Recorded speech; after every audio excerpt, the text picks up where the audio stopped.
right now, would you please join and welcome me, J.L. Glass.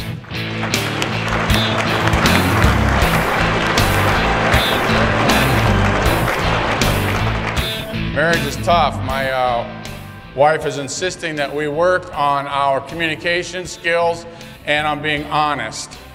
She says that's the way to build trust, and trust is the foundation of a good relationship. So the other day I thought I better get going on this, and we were in the grocery store and doing some shopping, and then we went over to the clothing store. She tried on a pair of jeans. She said, "Honey, does this pair of jeans make my butt look big?" I said, "No, honey, your butt looked big long before you put them jeans on." I was just trying to be honest and communicate. And that's not what she meant. It's not easy. I heard that Google's come out with something I finally have approved to be something beneficial in my life. You all heard of Google glasses? They now have installed Photoshop on those glasses. My wife has never looked better in all of her life. I am so excited. I put those things on in the morning. She has no idea what I'm filtering. But she's looking really sharp. There are some good things about marriage, though. There's studies that show that married couples experience lower levels of cancer, lower levels of heart disease, and depression. That's pretty good. What they don't tell you, though, is single people have fewer headaches and a lot more fun. See, when they do this research, man, to me, they never finish it. I wanted to share with you before you start this whole weekend, the rest of this week, doing things to better your business, two things that I would like to challenge you with to take home with you in the area of changing this world. It's no secret to you, nor is it to myself, that when we turn the news on, it can be pretty depressing. And when you open up your little Yahoo News app, it can be pretty depressing. And I got to thinking, what are a couple things that we could do as Americans that might help change the world? Because you see, I don't want to end up at the end of my life being one of these people that didn't at least try. Some of us have sat around for far too long and let everybody else build the roads so that we could just drive on them. Well, I want to give you guys a couple of things that I hope to admonish you with that you can take home and hopefully do something to change your world. And here it is. Number one, I want you to love your neighbor. I know what you're thinking, and you need to not be thinking that. I know what you're thinking. You're thinking, well, that's not going to be tough, man. The guy's wife next door, she's pretty good looking. No. Listen, if the grass is greener on the other side of your fence, you need to water your own lawn. Right? That's right. Look at these women. They're like, yeah,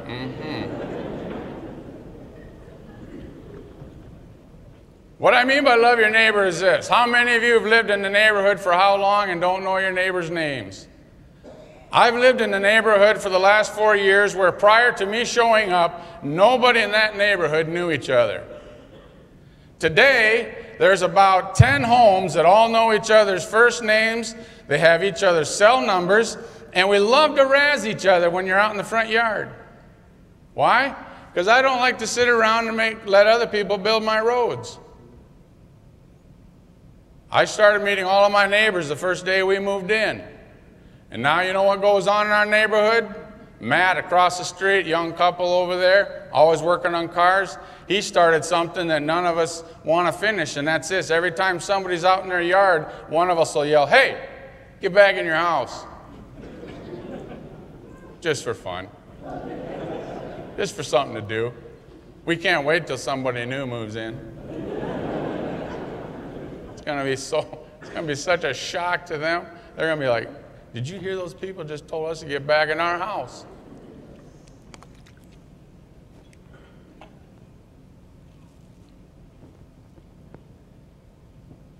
I think that if people learned about each other, you would not hear people looking into a news camera after some neighbor has been accused of murder, saying, you know, they always kind of just kept to themselves.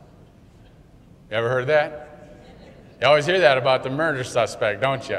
He always kept to himself. I got something for you. How about you also kept to yourself, which is why you don't know who he is?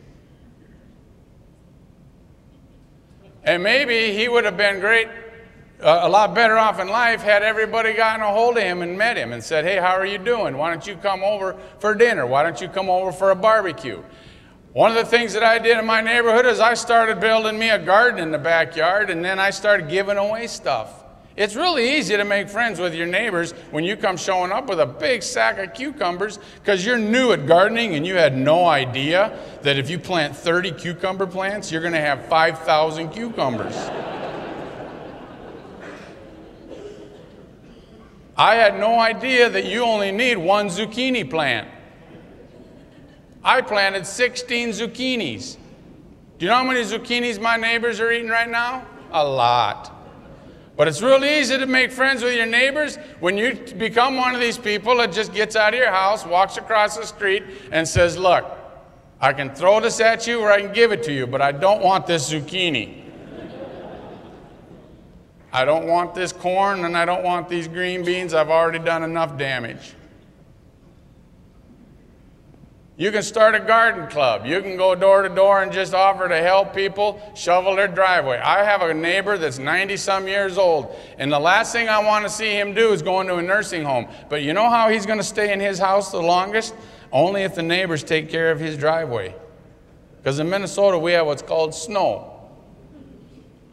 It's really cold. And sometimes it's deep, and it won't go away. So I have two elderly neighbors that I try to look after.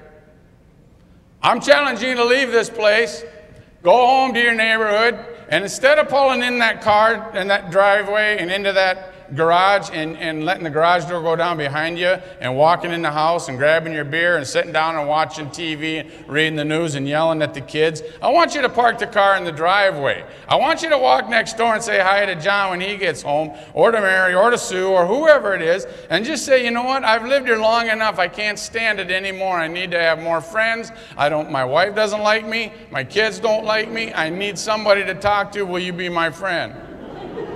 That's what I need you to do. Because it will change the world when you start changing your neighborhood. You cannot sit around and wait for NBC and CBS and ABC and the political yahoos in Washington to figure it out. Not going to happen. Next thing I want you to do, and this is the last of two things, so it shouldn't be hard for those of you that have ADHD along with me. I want you to prioritize in your life mentoring the next generation. Do you know why we have kids bullying other kids? It's not because the kids don't know maybe that they're doing the wrong thing or the right thing or that whatever. You know why they're doing this? Because there's not enough adults paying attention to kids. There's too many adults letting kids just do whatever they want. I've had neighbor kids go by that did the wrong thing, and I said, hey, come here. I want to talk to you. You see where you hit that mailbox with that baseball bat? It's not a good idea, because it's my neighborhood. I own this whole neighborhood. Word on the street is you mess with these mailboxes, you're going to be in trouble. What could I do to keep you busy some other way than smacking mailboxes? I went after a kid that stole my son's bicycle one time, and I found him. And I called the cops. I said, hey, I found the guys that stole my son's bicycle. All right, we'll be right there, Mr. Glass. And they showed up. The cop said, what do you want me to do? I said, I don't want you to do anything. I don't even need you to do anything. I just want you to stand here because you're scary. He followed me to the apartment. I knocked on the door. This mom came to the door. I said, your son is a kid who stole my son's bicycle. And I'm here to get that bicycle back, but I want to talk to you and your son before I leave. I said, this here whole neighborhood is my neighborhood. I'm taking ownership of the world I live in. And I don't like people that steal bicycles. Nobody does. So I just am going to ask you before I take this bicycle home if you won't have a discussion with your boy about stealing other people's stuff. Because the next time I come over here, I'm not going to have the conversation. This guy will. Today you're getting off lucky. Just sit him down and tell him what's right and wrong. We're not telling our kids what's right and wrong. We're waiting till it's on the news. And then we sit around and complain. These kids are not the problem.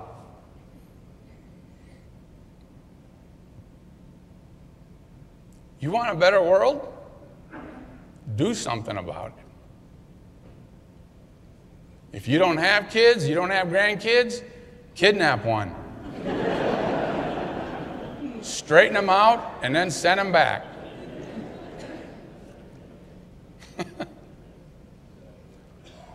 Pull them in your garage, shut the door.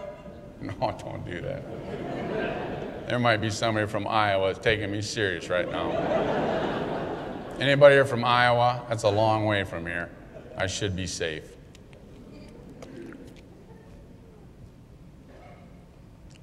Before I finish, I want to tell you this.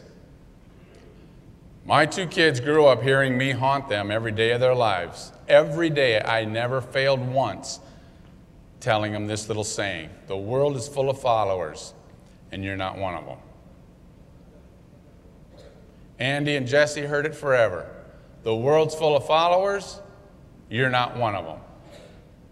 Every elevator that breaks down, somebody inside is going to be the leader.